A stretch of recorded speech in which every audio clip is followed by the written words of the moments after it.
that being an entrepreneur is like standing on the edge of an abyss, looking into abyss and chewing broken glass. Yeah, actually, that's a phrase from a friend of mine, Bill Lee, who is early internet entrepreneur, has done a number of things since. And the phrase that he uses is like starting a company is like chewing glass and staring into the abyss. Right. So I flipped it. Yeah, just so it's. I mean, there's a point which obviously it's not that way. Do you still feel like that, or is no, it easy now? The staring into the abyss part is just, are you facing imminent death? And we certainly were at SpaceX and Tesla and Solar City for a long time. We're no longer staring into the abyss, which is great. There's always going to be some amount of glass that's got to be chewed. It's never zero, but it's less and less as time goes by. So less glass and no more abyss.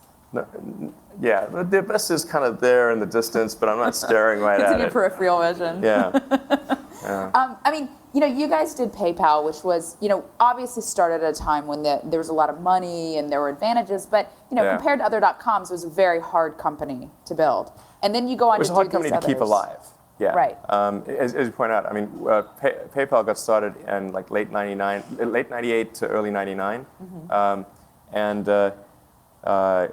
It was a sort of merger of two companies, X.com that I started and Confinity that Max and Peter started. And we decided to sort of pool our resources and tackle the problem together. But we went from starting the company to less than 18 months later, maybe it was 14 months later or something, having a valuation of $500 million. These days, after you see some of the, things like the recent acquisition by Facebook, you think, oh, well, Instagram, maybe that's not that great. But at the time, it was like, this is completely ridiculous. Did you feel that way though? Because I know there were some people inside the company who thought, why are we only worth $500 million? I thought it was completely ridiculous. The Nasdaq peaked, I think, in March or thereabouts of 2000. Right. And that's around when we did the valuation for $500 million. The challenge was really keeping the company alive for the next 2 years, roughly, until it was sold to eBay. What is you and Peter's relationship like, and what was it like then? There's a lot of stories that the two of you guys did not get along in that merger. We've had our disagreements, but we are friends, and I would say for 95% of the time we've known each other, we've been friends. I bet that 5% was rough, though, knowing both of you. It was a little rough. Yeah, things got a little bumpy at one point. I think I have more tolerance for risk than Peter does. So I was sort of maybe more kind of pedal to the metal, and Peter was like, well, let's be a little cautious here. He may have been right, actually. So. Which is ironic, since he encouraged you to gun your car that made you guys both hitchhike to Sequoia. I don't think that was what he had in mind. I'm probably slightly more risk tolerant than Peter is, I think between all of us, we managed to make PayPal work, which is that was the important thing. But back to the abyss and the broken glass. I mean, do you only enjoy this if you're just the odds are failure? No. No, I'm liking life more and more, actually. As there's less staring into the abyss and less glass chewing, I'm finding that to be a good thing. I hope never to return to the experiences I had in 2008 and 2009. So I know back in, I think it was 2008, you talked about if you were to start other companies, one that you had an idea for was a electric plane that could take off and land vertically. Yeah. Does that seem, are you now like, fuck no, I am not starting another company? Or are you still thinking that? Yes, that's how I feel. That is. Yeah, I've actually, there are three things that I think, arguably four, that I think could be done. I think I could probably do it, maybe have a better than even chance of success.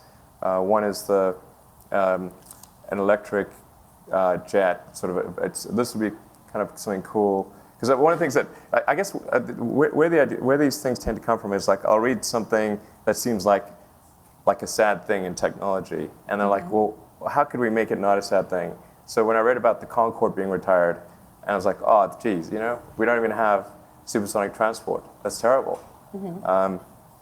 And I actually didn't have a chance to fly on the Concorde, so that just seemed like a terrible thing. So initially I thought, well, I started reading up about it, and I read that the Concorde was really designed in the 60s, and so aerodynamics have improved a great deal with computational fluid dynamics.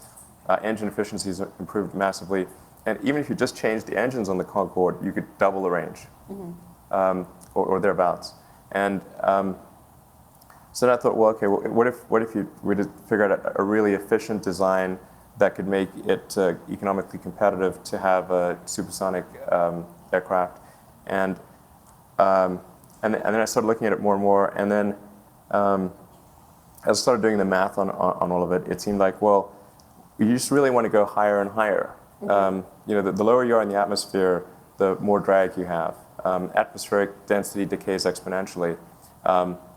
So as you go up, your air density just drops dramatically, and it's really easy to go fast. And your speed is just a force balance. It's whatever the output thrust of the engine is, balanced against the drag that you're experiencing. So as you go higher, you just go faster for the same force. And then there's a slight outward acceleration you experience, which is also slightly helpful, like a satellite. When a satellite's going Mach 25, it just goes on forever once it's out of the atmosphere. So anyway, this is maybe slightly laborious, but an electric fan gets better. An electric aircraft gets better the higher you go, whereas a combustion aircraft does not. You start starving it from oxygen, and only, but the air is mostly nitrogen. So as you're going through the air, you're sort of sucking in all this nitrogen, which is just kind of slowing you down, and then you're trying to combust oxygen. Anyway, so with aircraft, with combustion aircraft, you hit an optimal altitude that's in the sort of 35 to maybe 55 max altitude, whereas an electric aircraft you'd want to go at like maybe 80,000 feet. Anyway, it's a long way of saying you can get super efficient and super fast with an electric aircraft, and vertical takeoff and landing works well with being supersonic. And anyway, so I think you can make a really breakthrough aircraft that's several generations beyond what currently exists. But are you going to do that? Not anytime soon.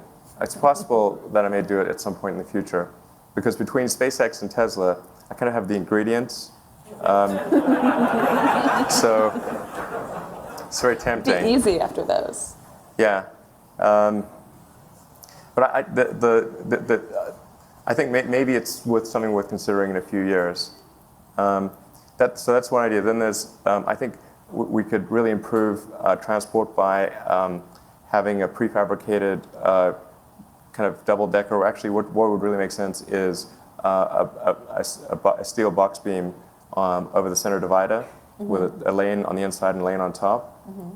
That's made in prefabricated sections and installed down the center divider, and you can get two lanes, and you can have the traffic be all one way or all the other, and massively improve life in places like Los Angeles, where I was just stuck in traffic going, took me an hour to go 3 miles.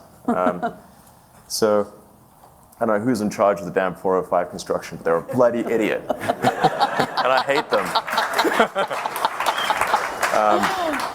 It is the worst construction project I've ever witnessed in my life. I curse them daily.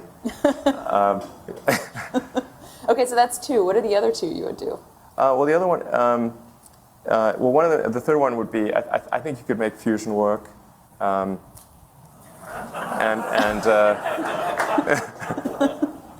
mean by that I mean magnetic confinement fusion, relatively standard fusion, if you will, and And then the fourth one, Photo sharing app, right? Subscription commerce in a box. absolutely. The fourth one, I'm considering just open sourcing. Basically just describing the idea, saying this is what would be done, and if somebody wants to do it, then they can do it. But I'm thinking like maybe I should patent it and then offer to open source the patent to anyone that can make a credible case that they could actually do it. So I'm sort of debating it, but it would be for a fifth mode of transport. So right now of terrestrial transport, we've got planes,